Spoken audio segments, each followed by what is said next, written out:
पांडवों के वनवास के दिनों में कई ब्राह्मण उनके आश्रम में गए थे। वहां से लौटकर वे हस्तिनापुर पहुंचे और धृतराष्ट्र को पांडवों के हालचाल सुनाए। धृतराष्ट्र ने जब यह सुना कि पांडव वन में बड़ी तकलीफें उठा रहे हैं तो उनके मन में चिंता होने लगी। लेकिन दुर्योधन और शकुनी कुछ और ही सोचते थे। कर्ण और शकुनी दुर्योधन की चापलूसी किया करते थे, किंतु दुर्योधन को भला इतने से संतोष कहाँ होता।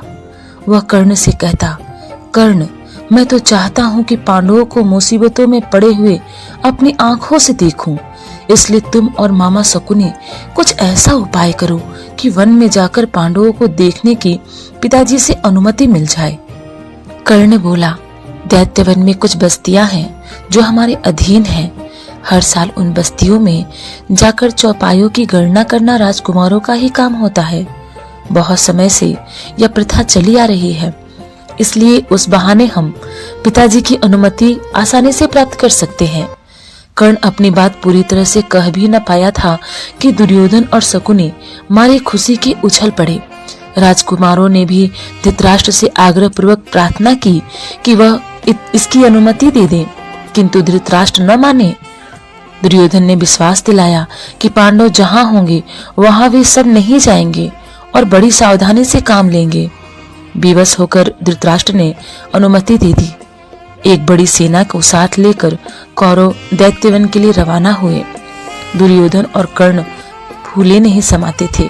उन्होंने पहुंचने पर अपने डेरे ऐसे स्थान पर लगाए जहां से पांडवों का आश्रम मात्र 4 कोस की दूरी पर ही था।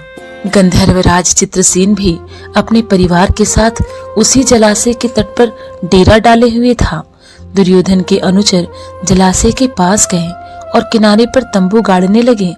इस पर गंधर्वराज के नौकर बहुत बिगड़े और दुर्योधन के अनुचरों की उन्होंने खूब खबर ली। वे कुछ न कर सके और अपने प्राण लेकर भाग खड़े हुए। दुर्योधन को जब इस बात का पता चला तो उसके क्रोध की सीमा न रही। वह अपनी सेना लेकर तालाब की ओर बढ़ा। वहां पहुंचना था कि गंधर्वों और कौरवों की सेना आपस में भिड़ गई। घोर संग्राम छिड़ गया। यहाँ तक कि कर्ण जैसे महारथी भी अपने रथ को चूर हो जाने पर बिल्कुल उल्टे पांव भाग खड़े हुए। अकेला दुर्योधन लड़ाई के मैदान में अंत तक डटा रहा। गंधर्वराज चित्रसेन ने उसे पकड़ लिया, फिर रस्सी से बांधकर उसको अपने रथ पर बैठा लिया और शंख बजाकर विजय घोष किया। जब युधिष्ठिर ने सुना कि दुर्योधन व उसके साथी अपमानित हुए हैं तो उसने गंभीर स्वर में कहा, भाई भीमसेन, ये हमारे ही कुटुंबी हैं। तुम अभी जाओ और किसी भी तरह से बंधुओं को गंधर्वों के बंधन से छुड़ा लाओ। युधिष्ठिर के आग्रह पर भीम और अर्जुन ने कौरवों की बिखरी हुई सेना को इकट्ठा किया और वे गंधर्वों पर टूट पड़े। अंततः गंधर्वराज ने कौरवों को बंधन मुक्त कर दिया। इस प्रकार अपमानित कौरव हस्तिनापुर लौट गए। पांडवों के वनवास के समय दुर्योधन की तो इच्छा राजसूय यज्ञ करने की थी, किंतु पंडितों ने कहा कि धृतराष्ट्र और युधिष्ठिर के रहते उसे राजसूय यज्ञ करने का अधिकार नहीं है। तब ब्राह्मणों की सलाह मानकर दुर्योधन ने वैष्णव नामक यज्ञ करके ही संतोष कर लिया। इसी समय की बात है कि महर्षि दुर्वासा अपने 10,000 शिष्यों को साथ लेकर दुर्योधन के राजभवन में पधारे। दुर्योधन के सत्कार से ऋषि बहुत प्रसन्न हुए और कहा, वत्स, कोई वर चाहो तो मांग लो।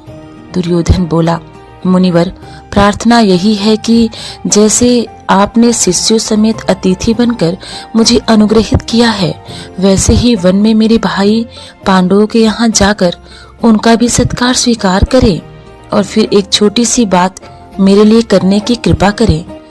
वह यह है कि आप अपने शिष्यों समेत ठीक ऐसे समय पर युधिष्ठिर के आश्रम में जाएं जब द्रौपदी पांडव एवं उनके परिवार को भोजन करा चुकी हो और जब सभी लोग आराम से बैठे विश्राम कर रहे हों। उन्होंने दुर्योधन की प्रार्थना तुरंत मान ली। दुर्वासा ऋषि अपने शिष्यों के साथ युधिष्ठिर के आश्रम में जा पहुंचे।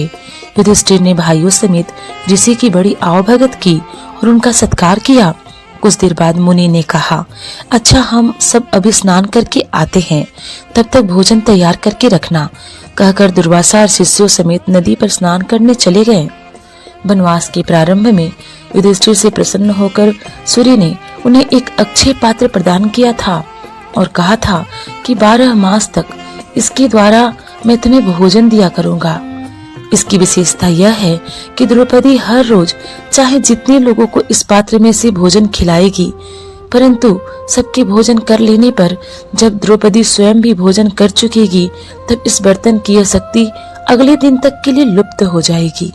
जिस समय दुर्वासा ऋषि आए उस समय सभी को खिला पिलाकर द्रौपदी भी भोजन कर चुकी थी, इसलिए सूर्य का अक्षय पात्र उस दिन के लिए खाली हो चुका था। द्रौपदी बड़ी चिंतित हो उठी और कोई सहारा न पाकर उसने परमात्मा की शरण ली।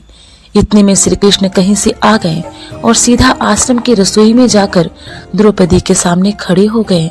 बोले, बहन कृष्णा, बड़ी भूख लगी है, कुछ खाने को दो। द्रौपदी और भी दुविधा में पड़ गई। कृष्ण बोले, जरा लाओ तो अपना अक्षय पात्र, देखिए कि उसमें कुछ है भी या नहीं। द्रौपदी हड़बड़ाहट में बर्तन ले आई। उसके एक छोर पर एक अन्न का एक कण और साग की पत्ती लगी हुई थी। श्री कृष्ण ने उसे लेकर मुंह में डालते हुए मन में कहा, यह भोजन हो, इससे उनकी भूख मिट जाए।